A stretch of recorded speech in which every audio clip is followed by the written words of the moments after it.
നമസ്കാരം. ഇവിടുന്ന് സന്തോഷമുള്ള ദിവസമാണ് അല്ലേ? 10-20 പേർക്ക് 10 പേർക്ക്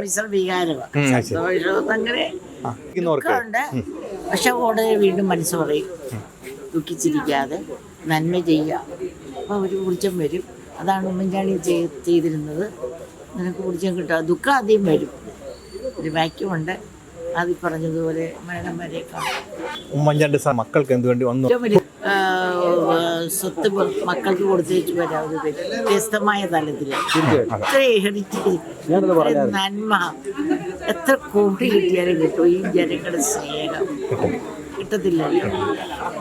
അതിന് പക്ഷേ ഫുൾ സപ്പോർട്ടായിട്ട് മുറയിലുണ്ടായിരുന്നു. കുഞ്ഞുങ്ങളുടെ കാര്യം നോക്കി അദ്ദേഹത്തിന് ഭാരം കൊടുക്കാതെ പ്രാർത്ഥനയാണ് എൻ്റെ ഏറ്റവും വലിയ. പിന്നെ ഒരുപാട് ഞാൻ അനുഭവിച്ചു. കാര്യമായിട്ട് ഉമ്മൻചാണ്ടിയെന്ന് ഭക്ഷണം കഴിപ്പിക്കുക, ഉറക്കുക, കുളിപ്പിക്കുക. ഞാൻ തന്നെ കുളിപ്പിക്കുക. എന്തോ ഒരു കഷ്ടപ്പെട്ട് വെള്ളം ലാസ്റ്റ് മൊബൈൽ ഫോൺ ഉപയോഗിക്കാൻ പാടില്ല. ഇപ്പോൾ ഞാൻ വയർലെസ് ഫോൺ വാങ്ങിച്ചു വിളിക്കും. അതറിയാൻ പറ്റും മൊബൈൽ ഫോണാണ് ഇത് വയർലെസ് ആണെന്ന് അറിയാൻ പറ്റും. ആ ഫോൺ ഇപ്പോഴും എടുത്തിയാൽ, പക്ഷേ ഇപ്പോൾ അതത്ര വർക്ക് ചെയ്യുന്നുണ്ട്. എന്തായാലും പോരാ. പിന്നെ ചൂടുവെള്ളം കൂടെ കുടിക്കാൻ റിഫ്ലെക്സ് ഇങ്ങനെ അസിറ്റി ഇങ്ങോട്ട് വരാതിരിക്കാനാണ്. പക്ഷെ ആരോഗ്യം നോക്കിയാൽ ഒത്തിരി ഓടി നോക്കി ലാസ്റ്റ് വന്നപ്പോഴത്തേക്ക് ഇനി അതൊക്കെ ഞാൻ പറയും. ദുഃഖം വരും. ഇനി അത് പറഞ്ഞാലേ മനുഷ്യമായിട്ട് പറഞ്ഞാൽ ഒത്തിരി ദുഃഖിക്കാനുണ്ട്. പക്ഷെ ദൈവീയമായിട്ട് എടുക്കാം. ദൈവം എല്ലാം നന്ദിക്കായിട്ട് ചെയ്യും. അല്ല അത് തന്നെയല്ല. ഇപ്പം ഞങ്ങളുടെ ഞാൻ ഉള്ളിത്തട്ടാലും ഒന്നും പറയാറില്ല.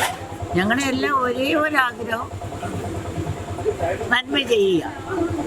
ഉമ്മൻചാണ്ടി ചെയ്ത തുറന്ന് ചെയ്യുക. ആ വെളിച്ചം തുറന്നും പകർത്തുക. സുപ്രം ബാക്കി വെച്ചിട്ടാണോ ഉമ്മൻചാണ്ടി പോയത്. ഒരുപാട് സ്വപ്നങ്ങളുണ്ടായിരുന്നു.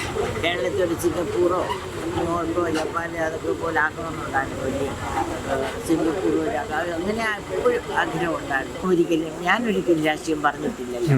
നമുക്ക് സ്നേഹത്തിൻ്റെ ഭാഷ മാത്രം, അല്ല വേറെ രാഷ്ട്രീയത്തിലൊന്നും കടക്കാൻ ആഗ്രഹിക്കുന്നേ ഇല്ല. പക്ഷെ ഒത്തിരി വേദനിപ്പിച്ച രാഷ്ട്രീയക്കാരുണ്ട്.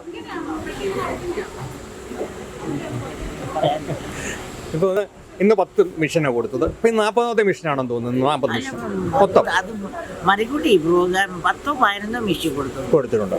അപ്പം ഞാൻ ചോദിക്കുന്നത്, ഇത് പിന്നെ മക്കളെല്ലാം ആ ഒരു ചാരിറ്റിയുടെ ഭാഗത്ത് ചേർന്ന് നിൽക്കുന്നില്ല. ഞാനും എൻ്റെ കുടുംബം ഞങ്ങൾ മനുഷ്യരെ സ്നേഹിക്കും.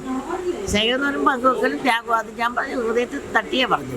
ചാണ്ടിയെക്കുറിച്ച് പറയുമ്പോൾ ഞങ്ങൾ പറയാറുണ്ട്, ഒരു മുഖ്യമന്ത്രിയുടെ മകനാണ്. എത്ര അഹങ്കാരിയായിട്ട് വലിയ വണ്ടിയൊക്കെ വാങ്ങിച്ച് അടിച്ച് പൊളിച്ച് കൂളിംഗ് ഗ്ലാസ് ഒക്കെ വെച്ച് വഴി വണ്ടി ഓടിച്ച് സ്പീഡിലൊക്കെ ഓടിച്ച് നടക്കാവുന്ന ഒരാളായിരുന്നു.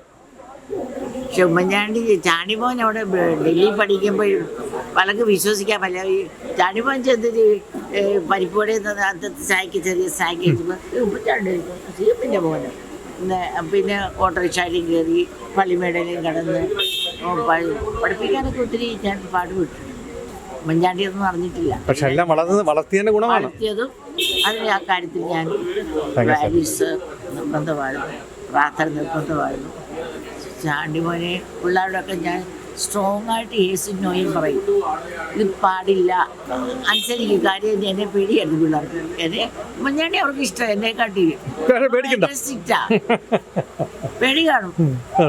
കാര്യം ഇപ്പോൾ ഞാൻ തിരിച്ച. അപ്പോൾ കാര്യം ഉമ്മൻചാണ്ടി മരിച്ചൊരു സന്ദർഭത്തിലേ ഇനി അത് പിള്ളേരോട് ഞാൻ പറയാം, അമ്മ ഇനി വേറെ മുഖമായിരിക്കും. കാര്യം അതുപോലെ ഈ പവർ സെൻ്റർ വരുന്നത് രാഷ്ട്രീയമാണെങ്കിലും ബ്യൂറോക്രസി ആണെങ്കിലും ബിസിനസ് ആണെങ്കിലും ഏത് ലോകത്തിലാണെങ്കിലും ഏത് ഫീൽഡിലാണെങ്കിലും മക്കളെ അമ്മമാർ മര്യാദയ്ക്ക് താഴ്മയ്ക്ക് അനുസരിച്ച് പഠിപ്പിക്കണം. അല്ലെങ്കിൽ അവർക്ക് റീച്ചുണ്ട്. അതുകൊണ്ടായിരുന്നു എനിക്ക് വലിയ ആഗ്രഹം. പ്രാർത്ഥിച്ചു തന്നെ നിങ്ങൾ വിലയിരുത്തുക നമ്മുടെ കുടുംബം. അതെ, സപ്പോർട്ട് കൊടുക്കണം.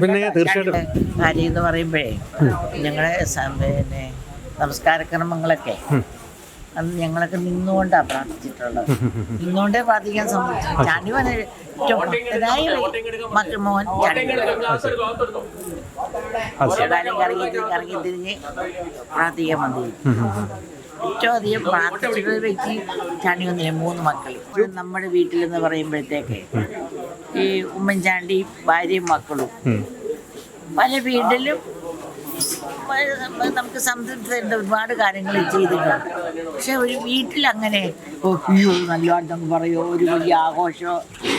ഈ സരിത ഇഷ്യൂ വന്നപ്പോഴും ആരും പരസ്പരം ഒന്നും വേണ്ടിയിട്ടില്ല. അങ്ങനെ വലിയ സുഖം, അങ്ങനെ ആഘോഷവും.